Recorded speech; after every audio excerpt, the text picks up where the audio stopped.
اس وقت پوری دنیا کی دولت چند ہاتھوں میں ہے, اور یہ کس وجہ سے ہے؟ سودی نظام کی وجہ سے. کیسے تباہ ہوتا ہے سود کے ذریعے معاشرہ؟ سودی نظام کی وجہ سے. دولت مرتکز ہوتے ہوتے ہوتے ہوتے چند ہاتھوں میں سمٹ جاتی ہے. لوگ اس پہ خوش ہوتے ہیں کہ ہم 1,00,000 روپے بینک میں رکھواتے ہیں. آج کل ریٹ کیا چل رہا ہے بینکوں کا؟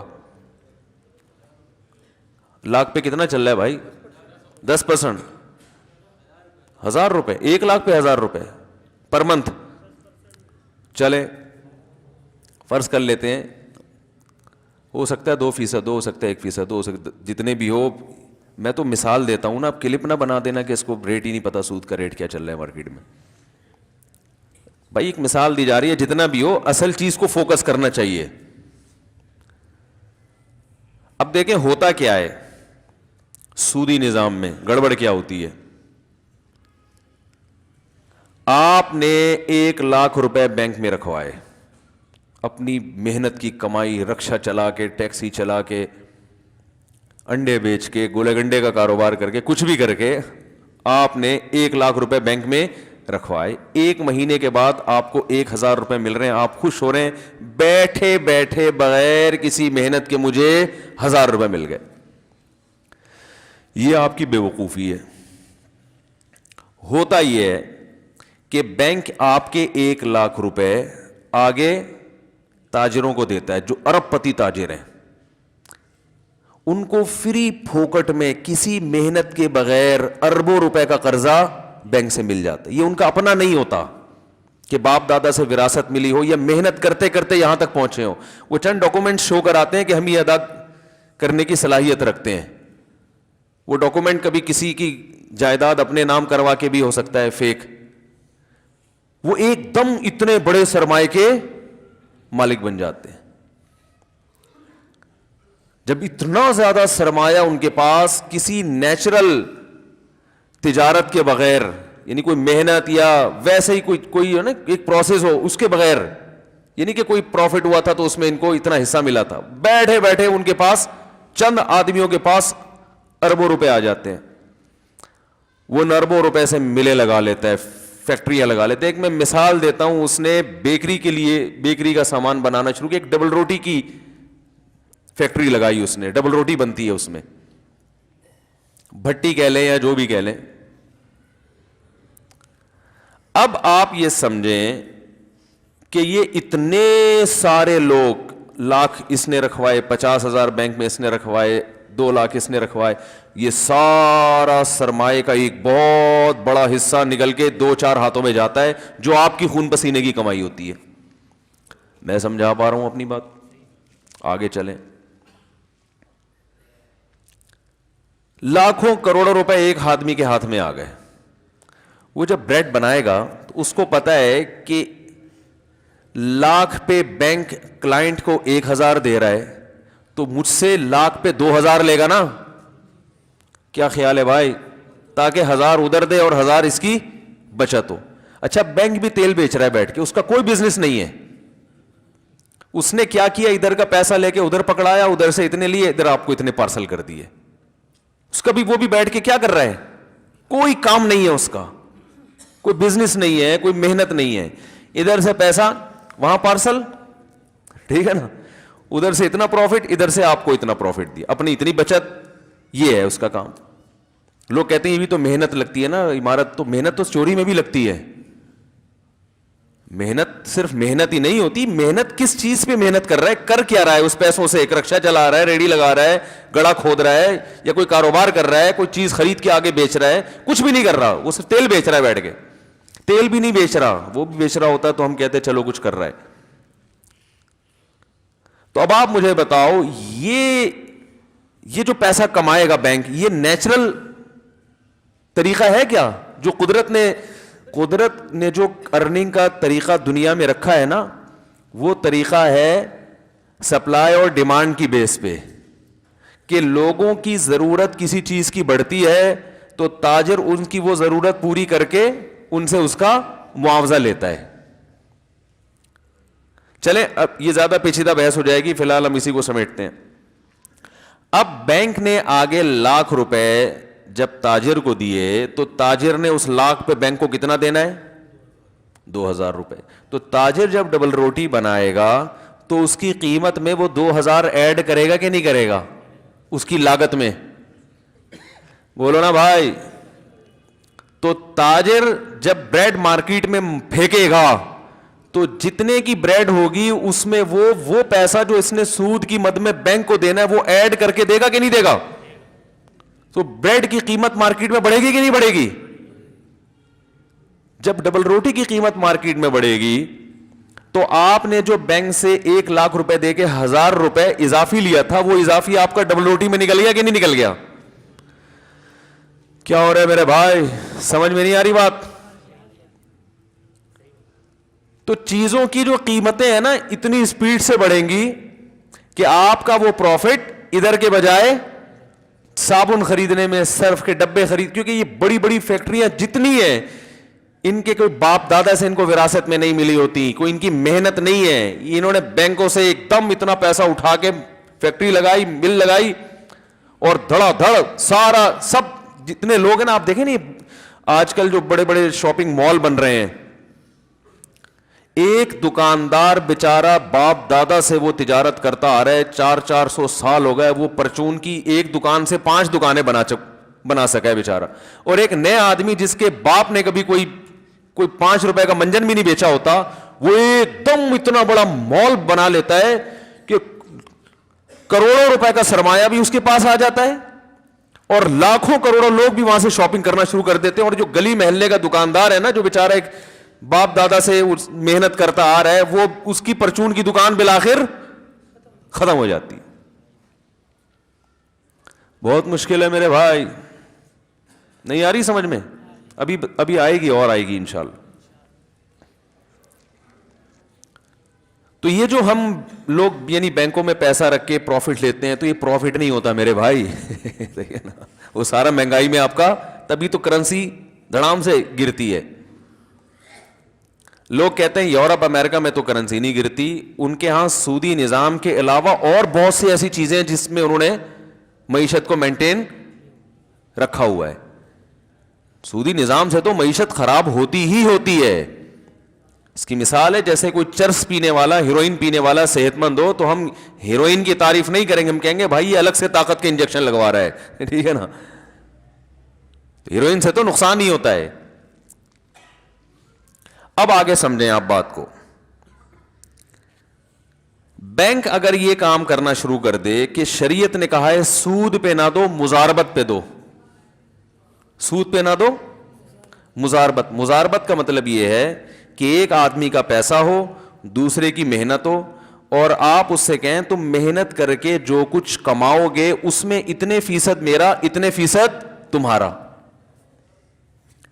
اب اگر یہ سسٹم بینکوں میں آ جائے تو آپ نے 1 لاکھ روپے بینک کو دیے، آپ نے کہا مجھے اس پہ 1000 نہیں چاہیے، تم جتنا اس پہ کماؤ گے مجھے 1% دے دینا بس، ٹھیک ہے، زیادہ بے شک نہیں چاہیے، مجھے کتنا چاہیے؟ اگر تم نے میرے 1 لاکھ پہ 1 لاکھ کمایا ہے تو مجھے 1000 روپے چاہیے. 2 لاکھ کمایا تو مجھے، بولتے کیوں نہیں بھائی؟ آپ کمانے کے بولنے پہ تو کما تھوڑی رہے ہو، لیکن خوش تو بولو نا. 2 لاکھ کمائے تو میرا پروفٹ 2000 ہو جائے گا، 10 لاکھ کمائے تو 10,000 ہو جائے گا. پرسنٹیج تھا یہ، چاہے وہ 30% ہو، 50% ہو، 1% ہو، پرسنٹیج کے حساب سے شریعت میں ہے نا مزاربت.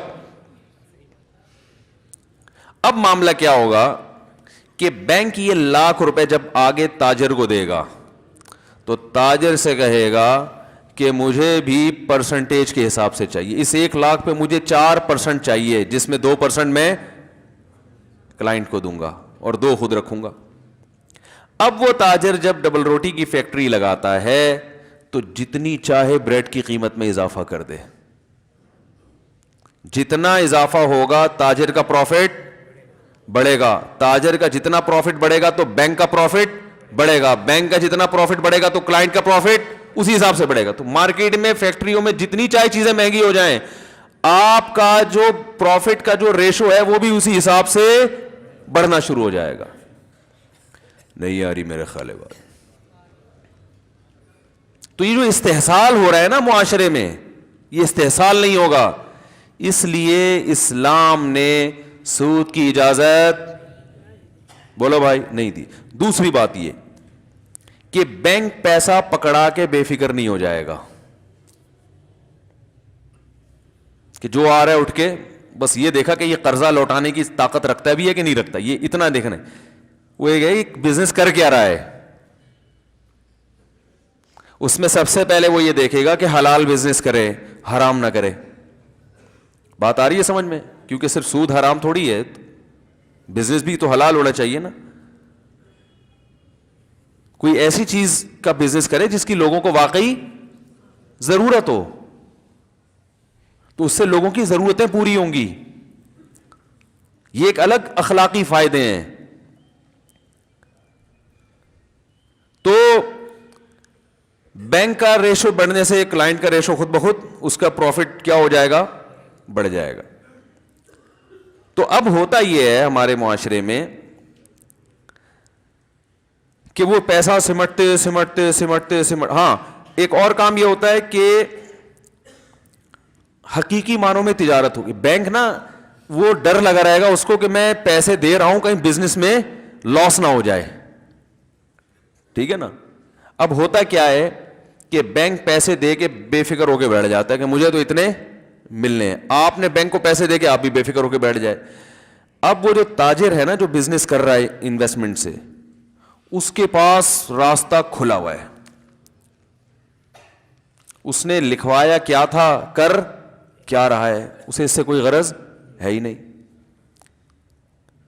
اس کے بھی نقصان کا اندیشہ ہے, بسا اوقات اس کو فائدے کے بجائے نقصان. دنیا میں کوئی ایسی تجارت نہیں ہے جس پہ کوئی ایسا ٹھپا لگا دے کہ لاس کا چانس سرے سے ہے ہی نہیں. اسٹاک ایکسچینج میں آپ دیکھیں نا کیسی خبریں آ رہی ہوتی ہیں, شیئرز کی قیمت بڑھ رہی ہے, سارے دنیا اٹھا کے اپنا پیسہ اسٹاک ایکسچینج میں ڈالتی ہے, دھڑام سے وہ مارکیٹیں کا دیوالیہ ہونا شروع ہو جاتا ہے. یہ تو ہو رہا ہے. بحریہ ٹاؤن کے ساتھ دیکھ لیں کیا ہوا, ایک دم ہر آدمی بحریہ ٹاؤن. اب جو پلاٹ 36 لاکھ کا تھا وہ 18 پہ آ گیا. اب لوگ انتظار میں بیٹھے ہوئے کہ اے اللہ جب یہ 36 پہ پہنچے گا پتہ نہیں ہماری عمر ہمارا ساتھ دے گی کہ نہیں دے گی. یہ تو ہے, لازمی ہے. یہ تو اللہ تعالیٰ تو قرآن میں فرماتے ہیں یبسط الرزق لمن یشاء ویقدر, جس کے لیے چاہوں گا رزق بڑھا دوں گا, جس کے لیے چاہوں گا تنگ کر دوں گا. آپ نے ایک چیز کو پیسہ بڑھانے کا ذریعہ سمجھا, اسی چیز کو اللہ پیسہ گھٹانے کا ذریعہ بنا دے گا. کتنی تجارتیں دنیا میں آئی ہیں, لوگوں نے کہا ہم ارب پتی بن جائیں گے, وہی تجارتیں لوگوں کو روڈ پہ لانے کا سبب بنی. پہلے تو کھا رہے تھے کچھ, اس سے بھی گئے. تو دنیا کا اصول ہے. تو اس تاجر کا نقصان کیا ہے کہ جب وہ اربوں روپے کا سرمایہ لے کے کوئی فیکٹری لگاتا ہے, مل لگاتا ہے, اور اس کا ہو گیا نقصان, اس کے پاس دینے کی طاقت نہیں ہوتی, اس کے پاس بھاگنے کے علاوہ کوئی آپشن نہیں, وہ کہاں سے دے گا, ناممکن ہے. کیونکہ اس کے باپ کا پیسہ تھوڑی لگا ہوا ہے اس میں. اپنا پیسہ ڈوب جائے انسان بھاگتا نہیں ہے. سمجھ میں آ رہی ہے بات؟ بھاگے گا کیوں بھائی وہ؟ اور جس کا پیسہ ہے وہ لاس میں شرکت گوارا کرے تو بھی نہیں بھاگے گا وہ. کیوں بھاگو بھائی, میرا نقصان, ہم ایگریمنٹ ہوا تھا, پروفٹ ہوگا تو دیں گے, نہیں ہوا تو لاس سارا آپ کا ہے, میرا تھوڑی ہے لاس. وہی وہ نقصان اس لیے نہیں ہوتا عمومی کہ وہ بھی پیسہ دینے سے پہلے کروڑ 100 دفعہ سوچے گا. وہ ذرا بھی اس کو خطرہ ہوگا یہ بندہ کرپٹ ہے, گڑبڑ ہے, تو اس سے ایماندار لوگ مارکیٹ میں آئیں گے. بہت یعنی ایک نیچرل تجارت ہوگی. پیسوں کی جو سرکولیٹ کرے گا وہ نیچرل انداز میں کرے گا, قدرتی انداز میں کرے گا. سمجھ میں آ رہی ہے بات کہ نہیں آ رہی ہے؟ تو اب کیا ہو رہا ہے آپ, اچھا ایک اہم بات یہ بھی ہے کہ جب آپ بینک سے قرضہ لیں گے تو آپ کو یہ ثابت کرنا پڑے گا کہ میں کیوں لے رہا ہوں. دیکھو اسلامک بینکوں میں اور جو کمرشل بینک ہے نا, اس میں بڑا فرق کیا ہے. آپ کسی اسلامک بینک میں جائیں نا قرضہ لینے کے لیے, بینک کبھی بھی نہیں دے گا آپ کو. آپ میزان بینک چلے جائیں, بینک اسلامی چلے جائیں, آپ پوچھیں بھائی مجھے پیسہ چاہیے, کہے گا کیا کرنا ہے. آپ یہ کہہ سکتے ہو کہ آپ کو اس سے کیا غرض ہے, کیا کرنا ہے. سودی بینک میں آپ یہ بتانے کے مکلف نہیں ہے. آپ کہ مجھے قرضہ چاہیے, آپ یہ شیورٹی لیں کہ میں قرضہ واپس کر سکتا ہوں. کس کام کے لیے چاہیے, اس سے آپ کو غرض کیا ہے. تو اس سے جو پیسوں کی رولنگ ہوگی وہ اسراف میں آئے گی کہ نہیں آئے گی؟ لیکن جب آپ کسی اسلامک بینک میں جاتے ہیں, آپ کہتے ہیں مجھے 20 لاکھ روپے چاہیے, بینک کہے گا کیا کرنا ہے آپ نے؟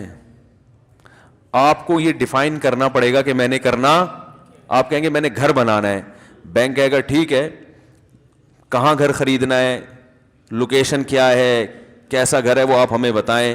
جب آپ بتائیں گے یہ گھر ہے, یہ محلے وقوع ہے, یہ اس کی تصویریں ہیں, بینک کہے گا ٹھیک ہے 80% میں خرید رہا ہوں, 20% آپ انویسٹ کریں. دونوں مل کے خریدتے ہیں, آدھے سے زیادہ میرا ہوگا اور باقی کس کا؟ یہ تجارت ہو رہی ہے نا. پھر بینک وہ گھر خرید کے شرکت متناقصہ کی بیس پہ آپ کو فروخت کرنا شروع کرے گا. ہر مہینے اس کا کرایہ اتنا آئے گا اور اتنے یونٹ بنا دیے, ہر مہینے آپ وہ یونٹ خریدتے رہیں ہم سے. جب پورے یونٹ, جتنے یونٹ آپ خریدتے رہیں گے کرایہ کم ہوتا رہے گا, کیونکہ آپ اتنے فیصد مالک بنتے چلے جا رہے ہیں. بات آ رہی ہے سمجھ میں؟ اور جب سارے یونٹ آپ خرید لیں گے تو پورا آپ کا ہو گیا. تو جتنی جلدی آپ یونٹ خریدیں گے اتنا کرایہ کم ہوتا چلا ہے, کیونکہ آپ اس کے مالک بنتے چلے. یہ تجارت ہے, یہ بزنس ہے. اس میں کیا ہو رہا ہے کہ ایسٹس وجود میں آ رہے ہیں, رقم بلا وجہ سرکولیٹ نہیں کر رہی مارکیٹ میں. اب اگر آپ کو پیسہ ملا تو گھر لے لیا نا آپ نے, اب دیوالیہ نہیں ہو سکتا, گھر تو موجود ہے نا. ارے بھائی کیا ہوگا, نہ بینک کا نقصان ہوگا نہ آپ کا نقصان ہوگا. آپ اگر قسطیں ادا کرنے سے عاجز آ گئے, آپ بولے بھائی اللہ کا واسطہ مجھے معاف کر دو, اس وقت تو میں نے سوچ لیا تھا بحریہ ٹاؤن میں بنگلہ خریدوں, میرے اندر قسطوں کی طاقت نہیں ہے. بینک کہے گا کوئی بات نہیں ہے, آپ کے اندر مزید قسط ادا کرنے کی طاقت نہیں ہے, اتنے فیصد تو گھر ہمارا ہے, اتنے فیصد تو ویسے ہی آپ کا ہو چکا ہے, ملک اس کو بیچ دیتے ہیں, گھر موجود ہے نا, گھر تھوڑی بھاگے گا بھائی. پولیس بلوانی پڑے گی, صحیح بتا رہا ہوں, اب میں سمجھانے کے لیے پولیس بلوانی پڑے گی. تو گھر لے کے کہاں بھاگے گا وہ, ہے بھائی بھاگ سکتا ہے؟ تو بھائی یہ اتنے فیصد ہمارا ہے, اتنے فیصد آپ کا, آپ قسطیں ادا نہیں کر سکتے, کوئی بات نہیں, تو اتنے فیصد تو بہرحال آپ خرید چکے ہیں ہم سے, جتنی قسطیں ادا کی وہ اتنے پرسنٹ گھر آپ کا ہو گیا. اب اس کو بیچ دیتے ہیں. بینک یہ کہے گا بھائی میرے کسی کام کا نہیں, ہماری کوئی مامو پمانی ہے نہیں جنہوں نے یہاں رہنا ہے. یہ بھی ممکن ہے بینک کا مینیجر خود خرید لے, وہ یہ بھی ممکن ہے وہ کہے بھائی اس کو فروخت کرتے ہیں, جتنے پرسنٹ آپ کا حصہ ہے وہ آپ کو پیسے پکڑا کے باقی ہم اپنی رقم بچا لیتے ہیں, اور جو رینٹ آپ ہمیں دیتے رہے وہ ہمارا پروفٹ ہو گیا. کوئی ایسا, یہ وہی ہو رہا ہے جو نیچرل ایک تجارت میں ہوتا ہے. سمجھ میں آ رہی ہے کہ نہیں آ رہی ہے؟ یہ چیز لوگوں کو کھلتی ہے, یہ چیز یہودیوں کو کھلتی ہے, سمجھ رہے ہیں نا. آپ کو گھر نہیں چاہیے, آپ کو گاڑی چاہیے, گاڑی میں بھی یہی کیا جاتا ہے. آپ کہتے ہو بھائی میری شوگر مل ہے, میں نے فیکٹری سے گنا اٹھانا ہے. کیا اٹھانا ہے؟ گنا اٹھانا ہے, اور چینی بنانی ہے, تو گنا اٹھانے کے پیسے میرے پاس نہیں ہے. آپ بینک کے پاس آئے, آپ نے کہا مجھے 1 کروڑ روپے قرضہ چاہیے. بینک کہے گا کیوں چاہیے؟ آپ کو ویسے ہی چاہیے. بینک آپ کو, جو اسلامی بینک ہے, نہیں دے گا. بھائی کیوں چاہیے؟ بھائی مسئلہ یہ ہے کہ میری شوگر مل ہے, مجھے گنا چاہیے. یہ شکر ہے اللہ کا بہت بڑا فضل ہے کہ چینی میں ابھی گنا ڈل رہا ہے, یعنی گنے سے بن رہی ہے. ورنہ ٹومیٹو کیچپ کے بارے میں وہ انڈیا نے کہا تھا نا کہ ہم ٹماٹر بند کر دیں گے, تو یہاں سے ایک بیان کیا کہ ہمارے یہاں تو ٹومیٹو کیچپ میں ٹماٹر نہیں ڈلتا, آپ ٹماٹر بند کر کے کیا کرو گے؟ ہم تو ایسا ہر چیز کا آلٹرنیٹ تلاش کرتے ہیں. تو گنا چاہیے بھائی, پیسے نہیں ہیں, تو بینک یہ کہے گا کہ گنا ہم آپ کو خرید کے قسطوں پہ مہنگے داموں بیچ دیں گے. ہمارا بندہ جائے گا, یا آپ تھوڑی دیر کے لیے ہماری طرف سے وکیل بن جائیں, ہمارے نمائندے بن کے خرید لیں, قبضے میں لے کر آئیں. ہوائی بے نہیں ہوگی, وہ قبضے میں لے کر آئیں گے ہم. جب ہمارے قبضے میں آ جائے گا تو ہم وہ آپ کو اپنا پروفٹ رکھ کے بیچ دیں گے. وہ پروفٹ, وہ قسطیں آپ ہمیں ادا کرتے رہیں. تو اب کیا ہوا کہ شوگر مل چلانے والے کے پاس گنا تو آ گیا نا, اب کہاں بھاگے گا وہ؟ اب اس کا لاس, ایسا لاس نہیں ہو سکتا کہ کچھ ہے ہی نہیں اور کروڑوں روپے ڈوب گئے اس کے, یہ نہیں ہو سکتا. سمجھ رہے کہ نہیں سمجھ رہے؟ اب اگر وہ کیا کرے گا کہ جیسے آپ نے گاڑی خریدی یا کوئی چیز خریدی, اب آپ قسطیں ادا کرنے سے عاجز ہو, سودی بینک کیا کرتے ہیں کہ آپ کی قسطیں بھی گئیں اور گاڑی بھی گئی, ایسا ہی ہوتا ہے نا. اسلام اس کی اجازت نہیں دیتا بھائی. آپ نے جو اس سے پیسے لیے ہیں وہ تو آپ کو واپس کرنے, آپ گاڑی بھی لے رہے ہو اور پیسے بھی لو, یہ کیسے ہو سکتا ہے؟ سمجھ رہے ہیں سودی نظام میں اور اس میں فرق. اسلام یہ کہتا ہے جب آپ نے کسی کو قسطوں پہ چیز بیچی ہے, آپ نے چیز ہینڈ اوور کر دی, اب وہ قسطیں ادا نہیں کر رہا ہے, تو جتنی قسطیں وہ دے چکا ہے اس سے اضافی آپ پولیس کے ذریعے, ڈاکو کے ذریعے, کسی بھی محلے کے دادا کے ذریعے نکلوا سکتے ہیں. اس کی چیز ضبط بھی اس معنی میں کر سکتے ہیں کہ قسطیں پوری کرو تو ہم چیز ہینڈ اوور کریں گے, لیکن اس کی چیز آپ اپنی ملکیت میں داخل نہیں کر سکتے, وہ اس کی ہو چکی ہے. بات آ رہی ہے سمجھ میں؟ ہاں یہ ہو سکتا ہے کہ وہ کہے بھائی میرے اندر اب یہ صلاحیت نہیں ہے قسطیں ادا کرنے کی, یہ گاڑی لے کے بیچ دو, جو آپ کا لاس ہوا ہے وہ اس سے پورا کرو, باقی میری قسطیں واپس کرو, اس کی اجازت ہے. لا تظلمون ولا تظلمون. جب مالی معاملات ختم کیے جاتے ہیں تو اللہ فرماتے ہیں اس طرح سے ختم کیے جائیں گے کہ دونوں فریقوں میں کسی پہ بھی ظلم نہ ہو.